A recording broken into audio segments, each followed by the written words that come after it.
You can talk about the banana in a good episode. You brought a banana? So, first things first, listeners, we apologize. We're not sponsored by Blue Yeti. Yeah, we thought we'd mention that we actually record this on my iPhone in the same room. I mean, any background noise that you hear is because this is all picked up on the same mic. And some of it's probably from experiments in the iRing that are really cool, so you're getting a little inside peek at that. Congratulations. It's also a very long voice memo. That's what what this is. We record the voice memo and then I edit it in GarageBand. It's very rudimentary, but it does what we want. Anyway, Kolten, it's been a while. Yeah. Finished up the last week of class, our singular class. So now we're going to go into the long haul. Let's not stay on that subject too long. It'll make me depressed. Yeah. How have you been? I've been well. Yeah. Yeah? You went on a couple hikes? I did. I hiked Mount Timpanogos twice. Anyone who doesn't know what Mount Timpanogos is, it is a mountain in Utah. It's a very popular hike. Second tallest mountain in Utah. About almost 12,000 feet. 11,700 feet or so. And I hiked twice, preparing to hike Mount Whitney, which I'll be hiking not this Friday, but next Friday.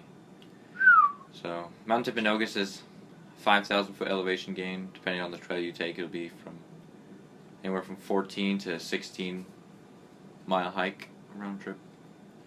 But Mount Whitney is a 6,000 foot elevation gain and a 22 mile hike.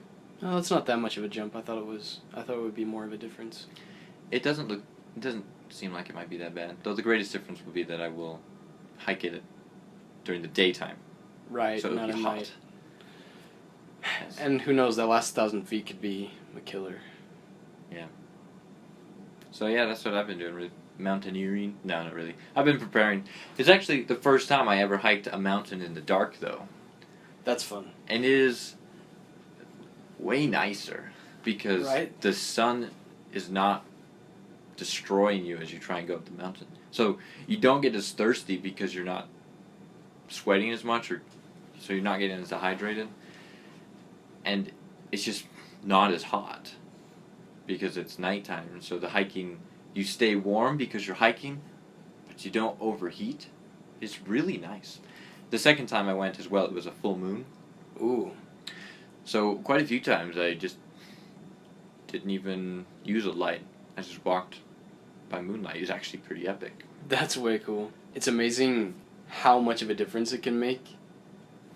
For example, I mean, I've done this at day and at night too, and at night it seriously just feels like a stroll. Like you're just strolling along. You almost don't feel the ascent. You don't feel tired. You just feel invigorated. Once your body's like awake, once it's awake and it stops telling you, oh, you're supposed to be in bed, then you're fine. I went backpacking. Not really backpacking. We backpacked to camp up to Silver Lake, which is above Tibble Fork, on the other end of this canyon, which is American Fork Canyon. It's really the same canyon. Yeah. And we didn't choose to do it at night. We just ended up leaving a lot later than we thought we were going to. Yeah. And so we got up there, and we start hiking. I think we got to our campsite at like midnight, but that hike was so nice. It was just dark and cool, and like we had, the big heavy backpacks on, but I felt it way less. I was just, strolling to the lake, even though that is a pretty steep descent. Like you go basically up a waterfall. Like you switch back around. Wow. To get up where this waterfall comes down. It was really nice. I wouldn't suggest anyone hiking in the middle of the night, especially on an unknown trail. It is a lot easier to lose the trail in the dark, and it is a lot more difficult to find the trail when you hit shale because you can't see where you're going. Shale's not the best trail marker. No. But if you've done a hike before, it is quite nice. Although there are some hikes in Canada that I wouldn't want to do at night, just because of wildlife. The moosin, right? Yes. Brian Regan's moosin. Yeah. So, I want to hit some of our follow-up. Yeah, we had follow-up because we put it online and we had a bunch of people, like 4, tell us stuff. That's one bunch, for any of you who are counting. 4 people. I think you should hit the first one, though. Okay. Kyle, we apologize. We have a friend named Kyle, and when we were talking about Vintium, the card game in the 0th episode, we didn't mention that one of the reasons why this algorithm and solution to solve these hands worked was because Kyle spent 3 or 4 hours with me solving the problem. And you filled up a lot of whiteboard, I remember that. I saw So, it later. Kyle, I'm sorry that I did not acknowledge you. We could probably spin off and go into some sort of academic acknowledging people and the importance of acknowledging people sort of thing, but we won't. But everyone should know that Kyle is very good at coming up with algorithms, and he was very instrumental in coming up with an algorithm to solve Vintium hands. Sorry, Kyle. Thank you, Kyle. I can testify to this in general because I've watched you and Kyle working on computer science that I didn't work on because I wasn't in that class with you. And I've watched you come up with algorithms together and test them while I was doing homework for some other class, probably, in the same room. He's very good. Yes, he is. He's very good. I also noticed the same kind of problem-solving ability when we were all in multivariable calculus together, which wasn't hard, but sometimes it could be a beast. A few of the homework problems. Yeah. Kyle was good at that too. So, well done, Kyle. We acknowledge your algorithm prowess and your contribution to Vintium. Also, we apologize for the length of sounds in the podcast. I really like the sounds. Yeah, I know the middle one is kind of excessively long. But I really liked how it sounded. I like them too. I can see both sides of the argument. It's not long enough that it would bother me, but I could see it being like, oh, I'm still waiting for the sound to get over. I don't know. I can see the other side, but I'm fine with them how they are. So. Yeah. I'm not going to change it. I think it took me about 3 or 4 hours to come up with that second and a half of sound. Oh. Yeah, don't change it. Because it's really difficult to be original with some things, and I find original music quite difficult. I think this brings up another point that we should cover.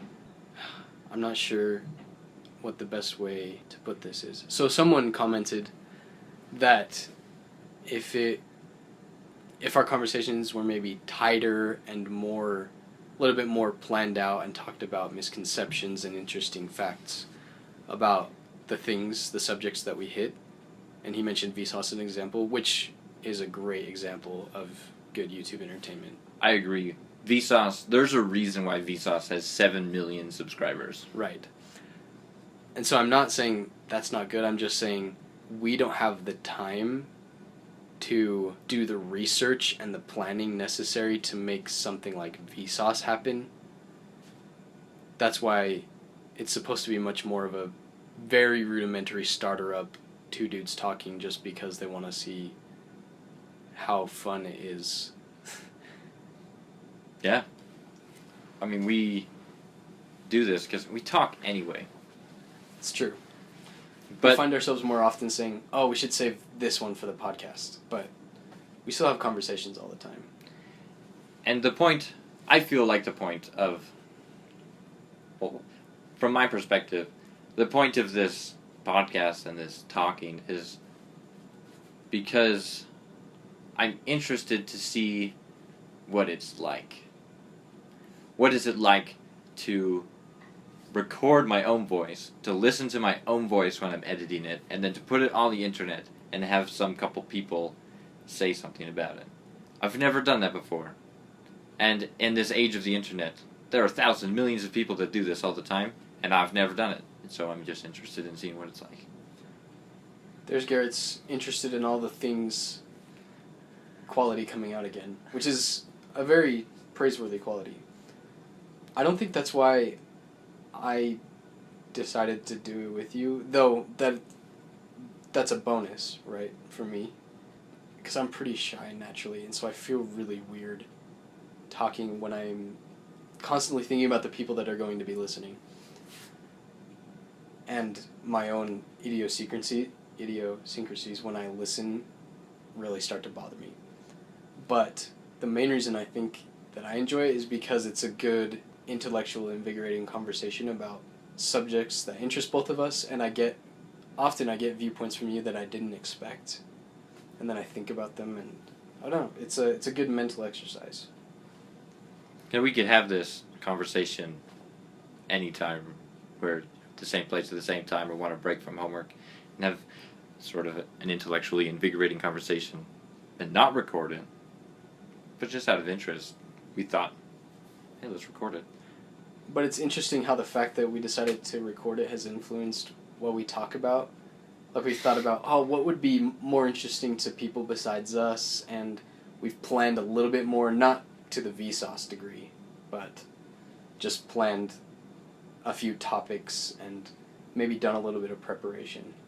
Anyway, that's interesting.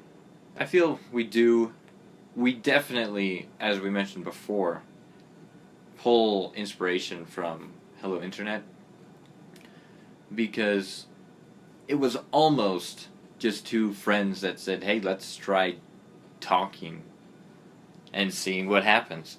Yeah. They were already YouTube sensations, so they already had followers, and so when they started their podcast, they ended up with 100,000 people to listen to them. But it is, I can't say it's the same thing. But we're just two dudes talking. It really is. We don't pretend to be anything more than that. And probably much less. So I think we should hit something else really quick and then come back to podcasts. Someone that listened to episode 2, the language episode, mentioned, though it's not a lacuna, they mentioned the word sonder, which I thought was a really good word for that podcast, because we talked about the reason that we think it's valuable to learn another language is for this experience of being able to get outside your own head and basically experience sonder, which, if you didn't see in the comments, I don't know how likely it is that the other 3 people looked at that comment. Means the sonder is the realization that everyone else around you is living life just as vivid and meaningful to them as yours is to you.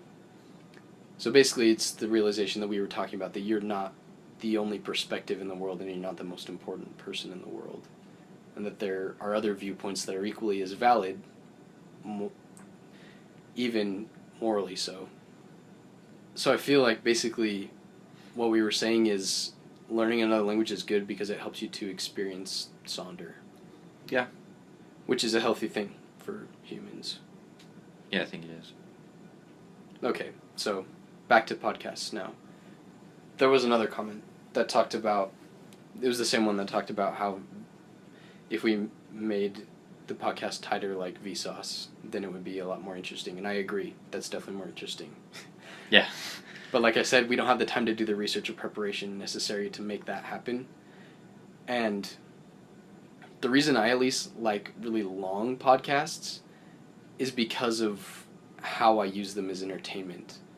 I don't ever, or almost never, just put on a podcast and just sit there and listen to it like you would just sit there and watch something on TV or watch a movie, because it can't hold my attention just doing that. Every time I've ever tried to do that, I always pull up something else and I start reading something and then I realize I'm not paying attention. But it won't hold my attention long enough if I'm just sitting there and doing nothing else. So I use podcasts to lighten up the monotony of certain other things, like doing the dishes or stuff around the house like that, or often when I'm programming, or I don't know, things like that, just things that I know I'm going to have to spend a lot of time doing this, but I need something to break up the monotony and keep me from falling asleep. Even though I love programming, it can still make me fall asleep. You know what I mean? Yeah, I use podcasts almost solely for programming. I just spend so much time in one sitting programming that going from the creative stage of programming to the tedious stage of programming happens all in the same session. And so it's really nice to have something in the background, especially a podcast that is entertaining or intellectually stimulating, so that during the creative portion of my programming, I might, for some reason, spark an idea because it's late at night and I'm getting tired, but the people that I'm listening to seem wide awake and in deep intellectual conversation. So my brain wants to follow along with it a bit more, and it helps me stay awake, and it helps me be more productive to a point. Then when it becomes tedious, sometimes I focus too much on the podcast and I don't code as quickly. But the trade-off of being alert for longer is better in my mind than trying to code faster. It always slows me down, but I always feel more successful after a session of programming. I would pretty much agree with your sentiment. Lately, I sit down and I program for more than 5 hours at a time most of the time, just in one session, just 5 hours. And sometimes I'm sitting there trying to figure out a problem for a long time, right? Mm-hmm. And so not only do I need, like, the intellectual stimulation, but I need, like, the break. And if I just stand up and, like, walk around, my brain is still working on the problem so much that it's just tiring itself out without making progress. But if I have that podcast in the background, I can let my brain just, like, take a breath, get its head out of the water, and then it's still, like, cycling the problem in the background, but I just don't feel as burnt out. You know what I mean? That's what I mean. It's like you can go longer. You can go for a longer period of time. I don't know, maybe I would figure out the problem faster, but and when I feel like it's really hindering me to figure out the problem, I will turn off whatever I'm doing and just focus. But most of the time, I enjoy having something in the background. So that's why I like really long podcasts, because if I'm programming for 5 hours, there's the bell. Oh, yeah. Welcome to the school. If I'm programming for 5 hours and the podcast is only an hour and a half, then I have 3.5 hours that I have to just try and soldier on. And that's not fun. No. So I mean, it can be fun, but it's not always fun. Yeah, so that's why we record podcasts that are upwards to an hour long or more than an hour long. But I don't think we'll ever record one that is equal to the Christmas bumper special of Hello Internet. No. How long was that one? 3.5 hours? No, it was 3. 3 hours. It was 2 hours and 50 minutes, but my goodness. Yeah. Happy Christmas. I actually rather enjoyed that one for the same reason. I was just trying to pass a lot of time, and it helped. Because it was 3 hours? Yeah. So the last one, the most recent one, was an hour and 20 minutes cut. And I think it was an hour and 45 minutes uncut. And I think that one, because I cut so much out, I think it took me 5 or 6 hours to actually edit it. And so I couldn't imagine how long it would take me to edit something cut down to 3 hours. So rest assured, people, I'm not going to do that. I will cut large chunks out to... You'll just completely mangle it, just so you don't have to... Just, we're going to chop off this last hour. There we go. Yeah. Okay. I think that pretty much covers follow-up. Right? I think so, yeah. We actually had follow-up, real follow-up. It's kind of that was interesting. cool. Yes, thank you for those who commented. We appreciate your perspective. So, I don't have a lot of time left, which means we should cover the rest of these things kind of quickly. Okay. So, our main topic for today, but we'll hit one more before that, is the movie The Hunt for Red October.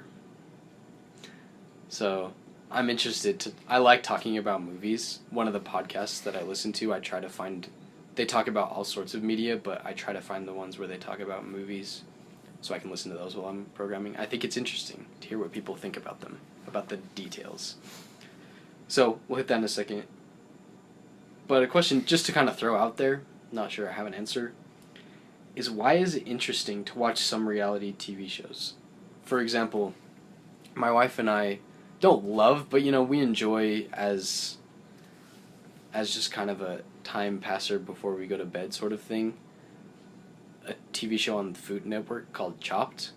It's a cooking competition. Yeah. And my wife cooks really well, and Yes, she does. But she's not uber into cooking like the people on Food Network are, and I, of course, hardly cook at all. I'm uber into eating. Especially my wife's cooking. But we both think the show is interesting, and we laugh at it, and we make jokes about it sometimes, and it's just so weird to me that something like that is interesting. The show, basically the premise is there are 3 judges who own a bunch of restaurants and are really accomplished chefs, and then there are 4 competitors. They come and they have to cook an appetizer, an entree, and a dessert, but each meal is a round, and they're timed 30 minutes, 20 minutes, 30 minutes, something like that. Okay. And they give them baskets with mystery ingredients. And there's always 4 of them, and they have to use all 4, but they're always these super out there things. They're hard to use. For example, they'll give you something you would use in a dessert in the appetizer round, etc.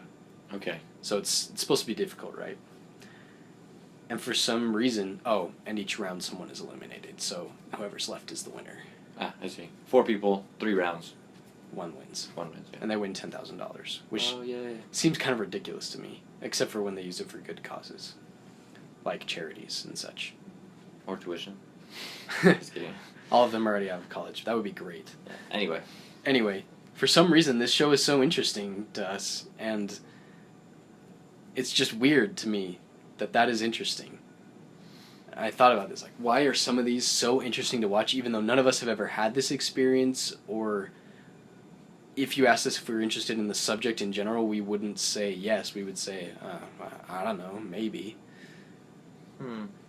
So I've never seen Chopped, but I've watched other reality-type TV shows as well that I find interesting, but for different reasons. Reasons that I understand why I like them. For example, I like watching The Amazing Race. I don't. But if it's on, I don't mind watching it.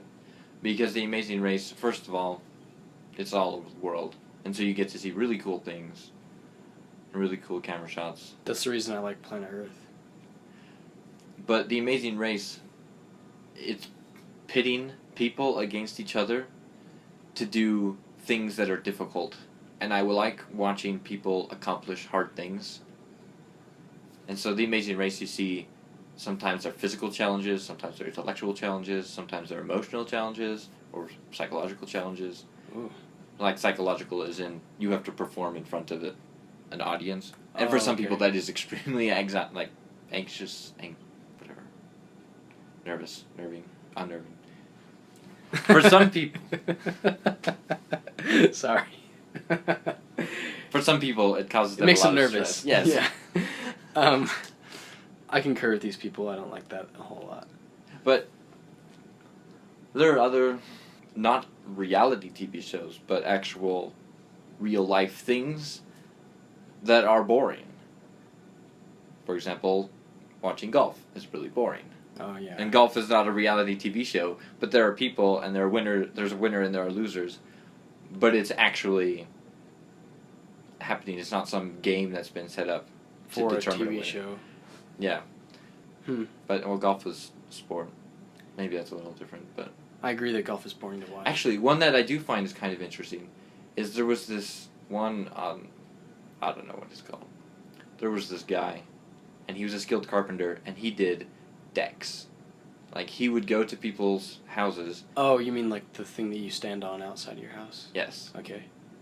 And he would create, like, he and his crew would create these elaborate, beautiful decks for people. Nice. And that one interests me a little bit because I've worked a lot of construction. Okay. And to see some of the things that people make, or to see how they make them, is quite interesting. Let me ask you this. Are houses, like house design, is that inherently interesting to you? Yeah. Is this inherently interesting to most people? I don't know. Because I feel like more than just a specialized group of people are interested in looking at houses. Maybe because it's something so commonplace in your life, your house, where you live, that it's interesting to see and imagine, oh, what would it be like if my entire life was in this space instead of that one, with the rooms arranged this way, and this feature and that feature. Oh. I think this is a pretty common thing, at least in Western culture. My wife is also interested in looking at houses and like the windows and where they are and stuff like that. Just little stuff like that.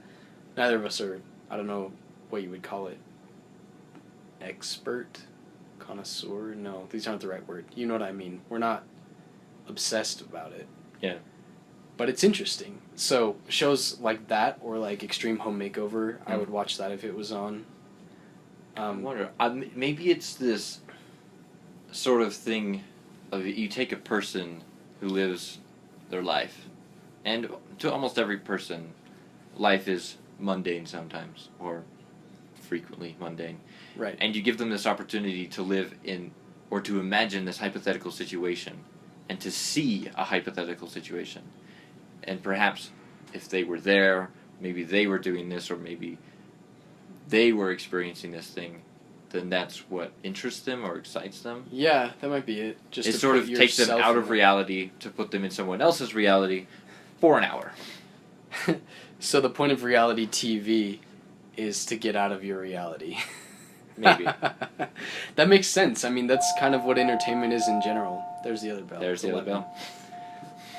And the delayed one. But that's kind of what entertainment is for in general, right? To escape your world for a second and imagine yourself in a different one. Yeah. Even if it's just the same exact world, but with that deck on the back of your house instead of Yeah, exactly. what you have. Huh. That could be it. I mean, that makes sense. I feel like most people, when they go for entertainment, that's part of it, is to let your brain do this mental exercise of, oh, what if my situation was different? I would like to say before we go on about one more thing. Sometimes we say stuff that is opinion-based, and we're not, like you and I are not spokesmen for whatever we are. Like, sure, we're physicists, sure, you're American, sure, I'm Canadian, sure, we're from different places and different backgrounds, but just because we have an opinion does not mean that that is all the opinions of all the people. No, definitely not. It's just, well, there was one more thing, a follow-up that I just remembered.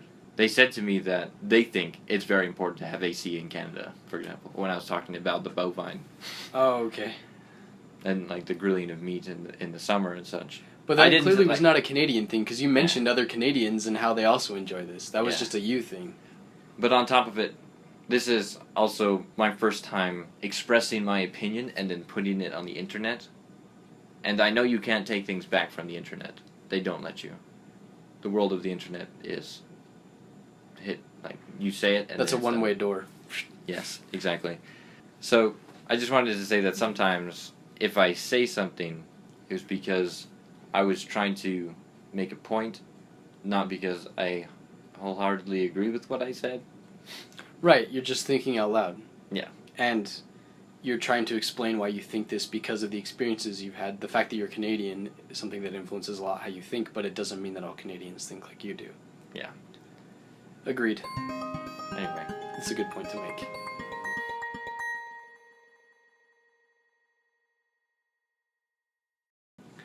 Let us talk about The Hunt for Red October. Okay.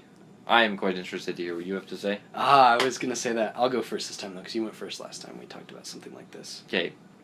So, my first... Can I say one thing, though, before you start? Yeah. I didn't realize that this... I forgot. I hadn't seen this film in a long time, but I didn't realize that this film had such an incredible cast of actors. It was quite intense. Anyway, I just wanted to push that out there, that was... I was watching the opening credits, and it's just name after name after name of these people who were so good and so big.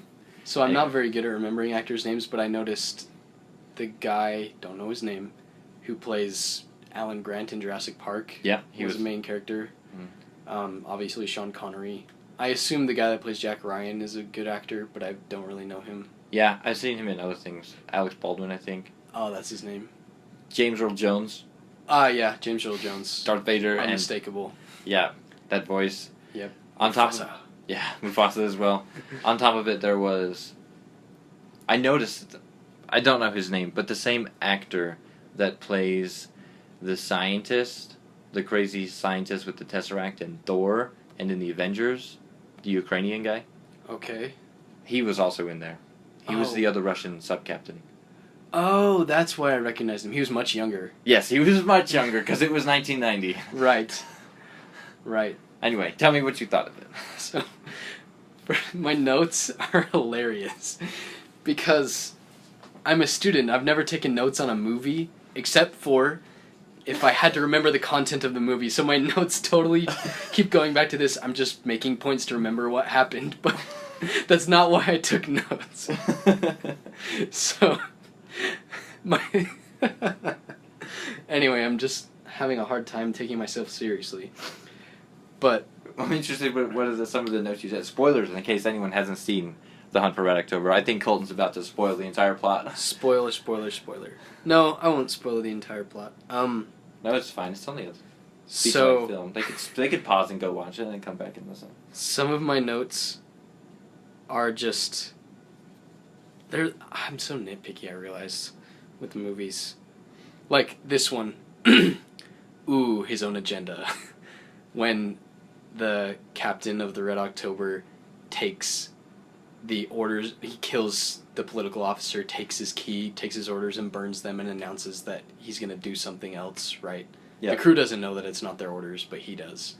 And we do because of what we've seen. So I just wrote... Ooh, his own agenda. But that's much more of, like, remember what happened instead of, like, this is my opinion about that. I thought that was a good, interesting way to start it, though. But that's not my first thing. My very first thought that I thought was worthy to write down is flight attendant forces exposition out. He's smart and doesn't like chaotic situations. PTSD? When Jack Ryan is on the plane, the flight attendant asks him, like, why don't you sleep? First of all... I don't know if she, like, knew him or something, but that is weird to me that a flight attendant would be all up in my business like that. Like, hey, why aren't you sleeping? Because I want to stay awake. Like, that's a good point. I mean, it's super weird. When I flown, because he started out in London. Right. And when I've flown from the UK and America and such, I don't sleep on those flights because I try to beat the jet lag. Right. And so, yeah, I don't sleep on purpose. That is kind of strange. I didn't know she says, the first thing she says is semi-normal, like, it could be just a friendly comment. She says something to the effect of, the flight will go a lot faster if you sleep. Yeah. And as soon as he responds, though, I feel like this is just it's like forcing some exposition out. It feels a little bit too forced.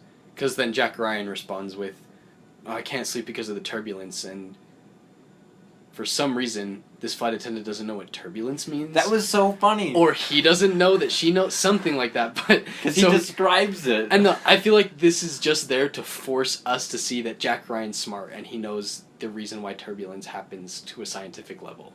I feel like that's just to expose this about him. And it felt a little too set up, you know what I mean? And then after that, after she already doesn't know what turbulence means, she says that he should try to sleep anyway. Again, I'm thinking, who does this flight attendant think she is, getting all up in his business? The guy wants to stay awake on the plane, leave him alone. It's super weird to me. Anyway, so that was my very first thought about this movie. As you can see, it was super nitpicky. But it gets better from there. Yeah, oh yeah, it does. What else do I have? Oh, his cool last name is a first name. That's always a good way to have a cool last name. Jack Ryan? Jack Ryan's last name's Ryan. I also noticed, I don't know how good CG was at this point. Probably not very good, it's the 90s. But I was impressed when a sub passed and then the water rippled in front of the camera as the propeller went past. Oh. And I just thought, oh, that looked really nice. I don't even know if it was CG. Maybe they actually had a camera underwater and they ran a model propeller by it or something. But A quick side note, I watched like a 7-minute video about bad CGI. And this guy, he went on a rant. And he's like, the reason why no one ever really says that was good CGI is because you don't know it's CGI. Right, that's the whole point. Yeah. It's the point. So there were a couple times in the film where I noticed, it's like, oh, that was obviously 90s CGI right there. You mean like the countermeasures, the things they pop out for the torpedo to hit? Yeah, there were some things that were really obvious. Yeah. And it's like, okay, so this thing is happening and blah, blah, blah.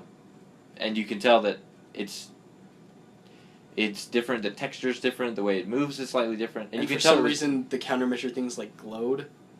That was super weird to me. Yeah, so there were some things that you noticed were CGI, but the good things you never noticed because they're good.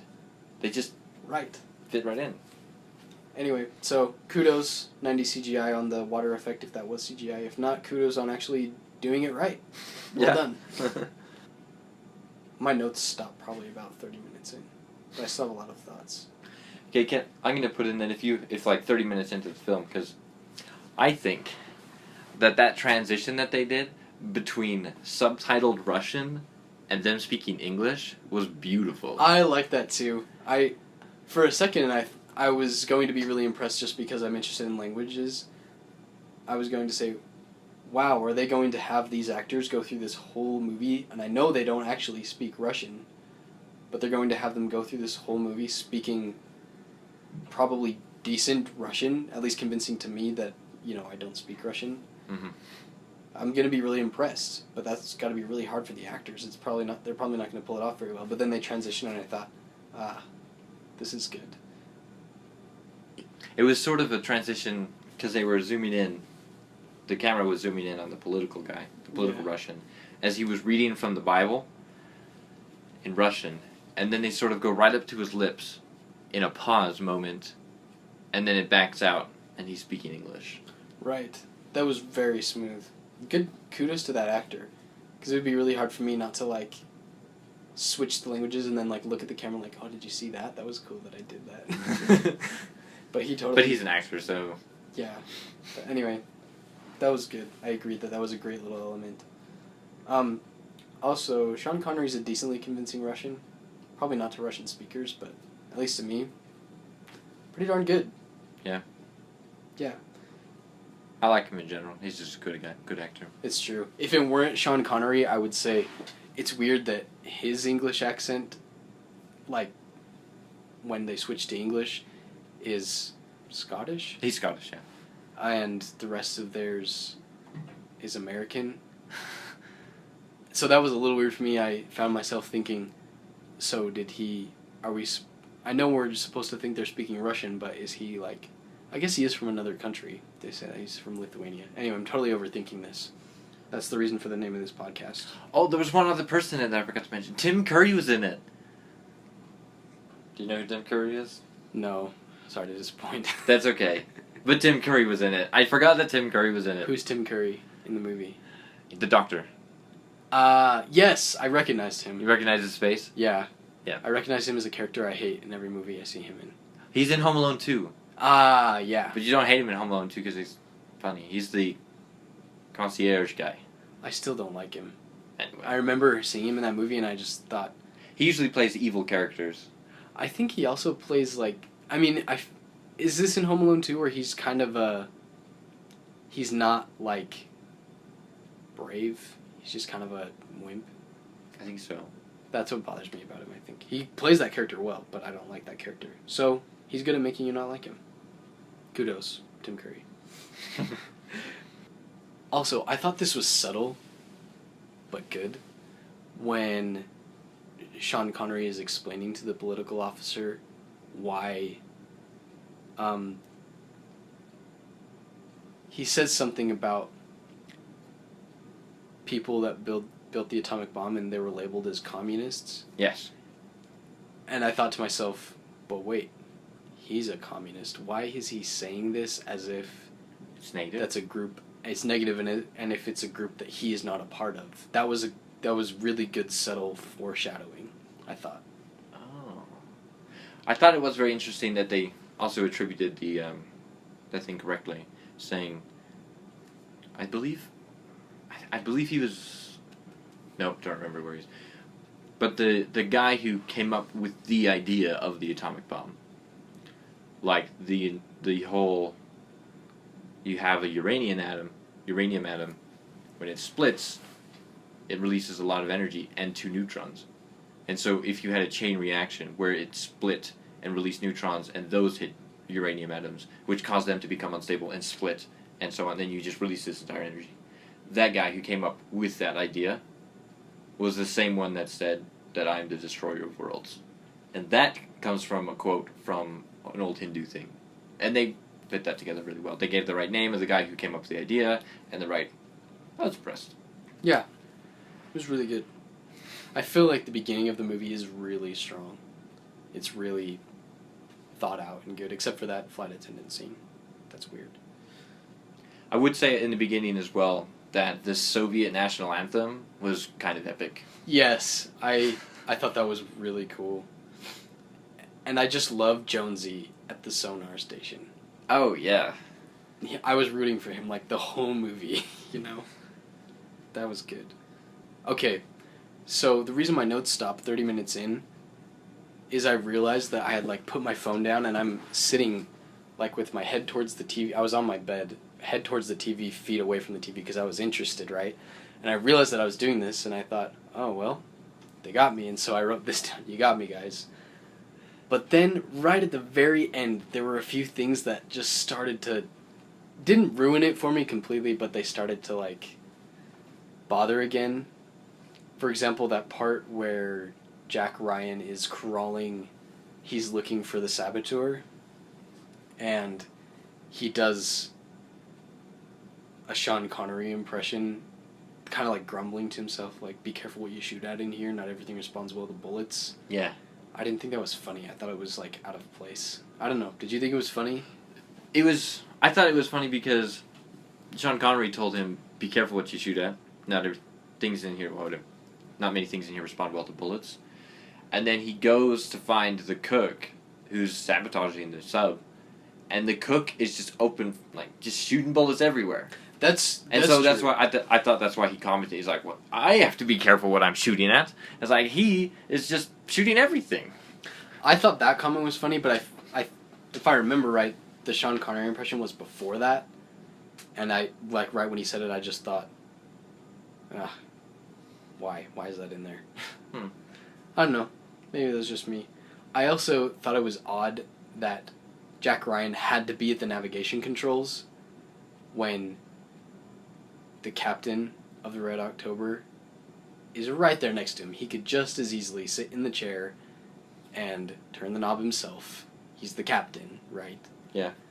But he puts Jack Ryan there who doesn't know anything. I just felt like that was totally unnecessary to the plot, except for, I feel like it was one of those contrived things where they're trying to show, hey, we're going to put him between 2 captains, which one does he pick? Because he knows this guy really well, or because he's American, which one does he pick? Which one does he choose to trust? Yeah. Like, I understand the tension there, but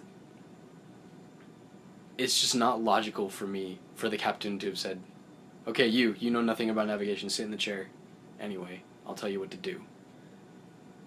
Yeah. I think because it's based on a novel, that's sort of what it is. Oh, I see. Right, So because that Jack could've Ryan been- is the main character in Right. this novel, and so usually writers end up putting main characters through they do the stuff. Right. And I can see this being better explained maybe from the perspective of the character knowing what's in his head in a book than in the movie. But just only having seen the movie, I thought that was just unnecessary.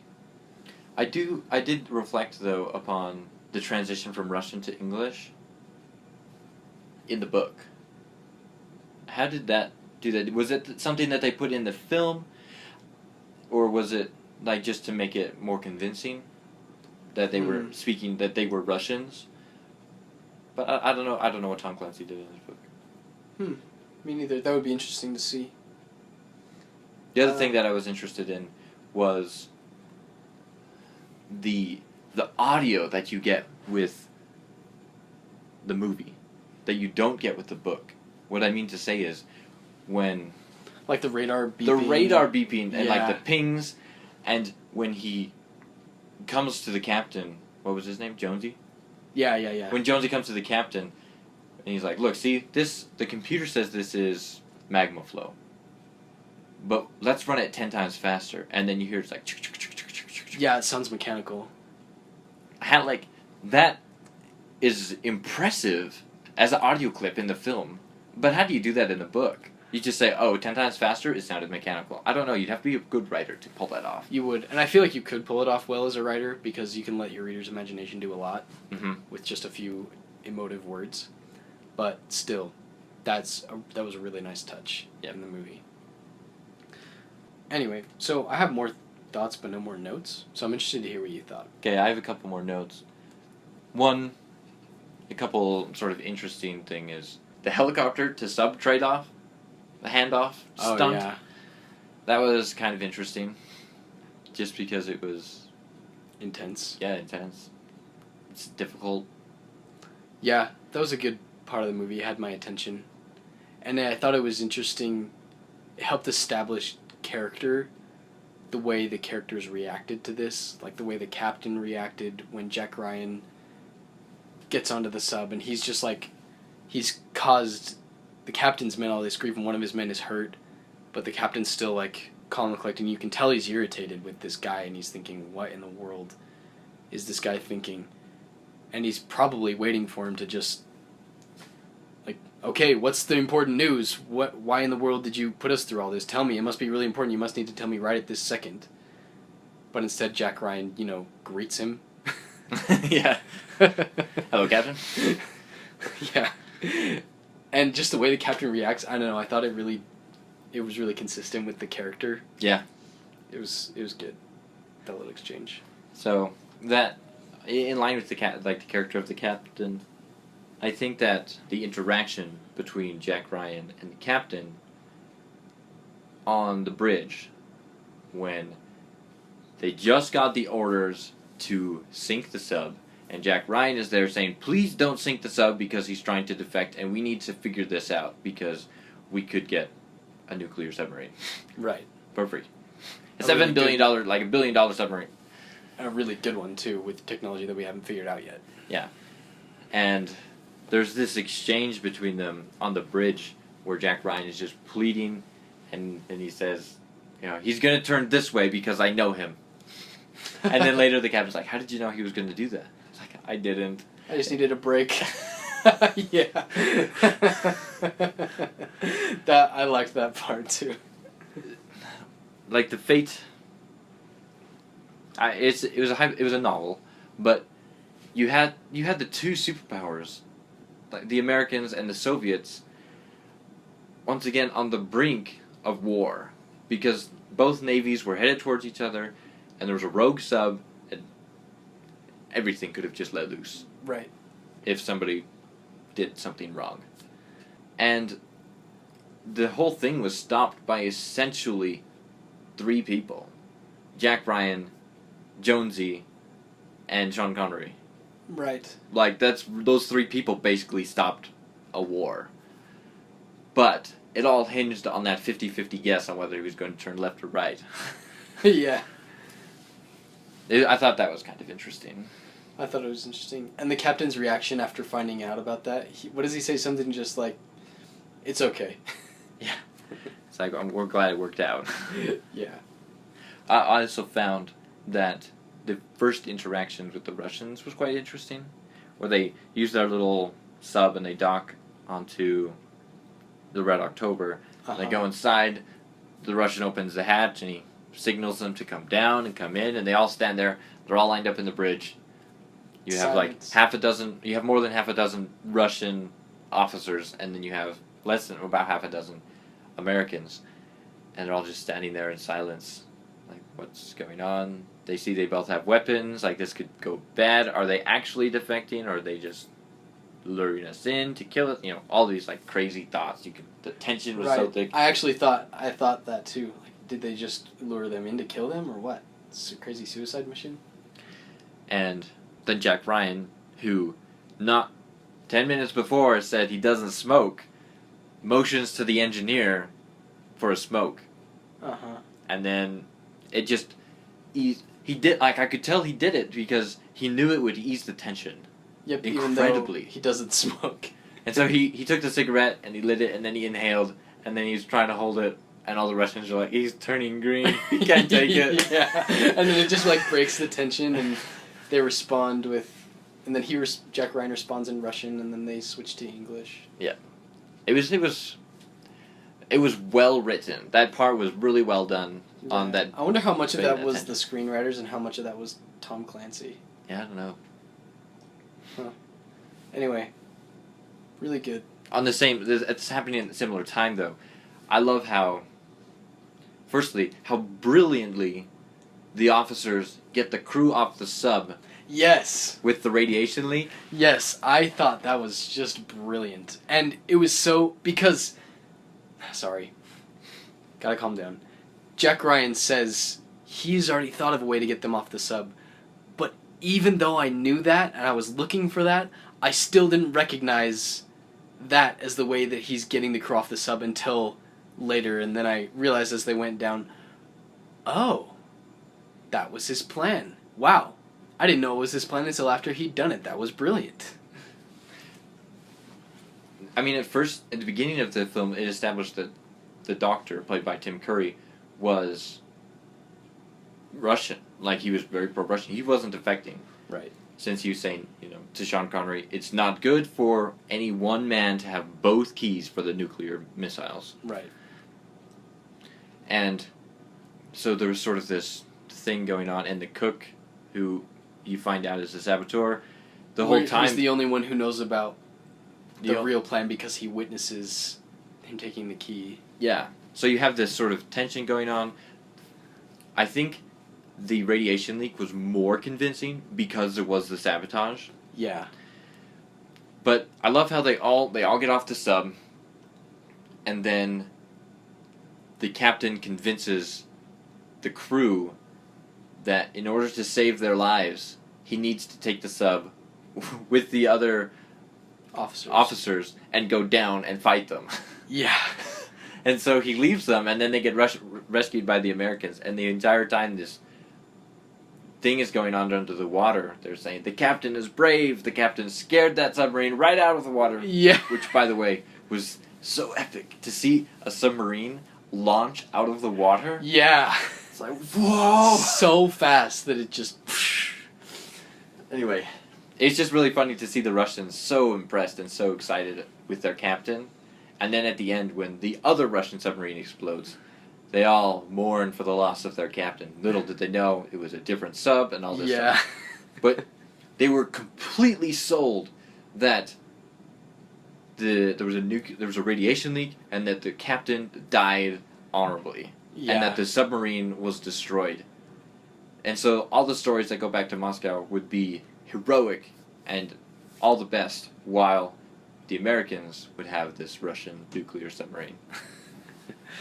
Yes, it was just brilliant. Yeah. Just brilliant. Anyway, overall, I thought it was a pretty good movie. I thought it was a lot of language, though, for a PG movie. Was it PG? The movie was PG. Man, okay, I did notice at the beginning there was quite a bit of language. Yeah, it was starting to bother me, so I was... anyway, I felt a little bit unnecessary. Yeah. Pretty much unnecessary. I mean, I get that they're trying to convey, okay, these are soldiers, they swear a lot. Okay. I don't like that. I know people are going to say it's necessary to get, like, the feel of that environment, but it bothered me. Besides that, though... The score was also brilliant. Yes. And I just loved the parts when there was a torpedo coming at a submarine and they did something clever to avoid it, like, every time. Those parts were good and intense and, like, had me wrapped up. Yeah. It was a good film.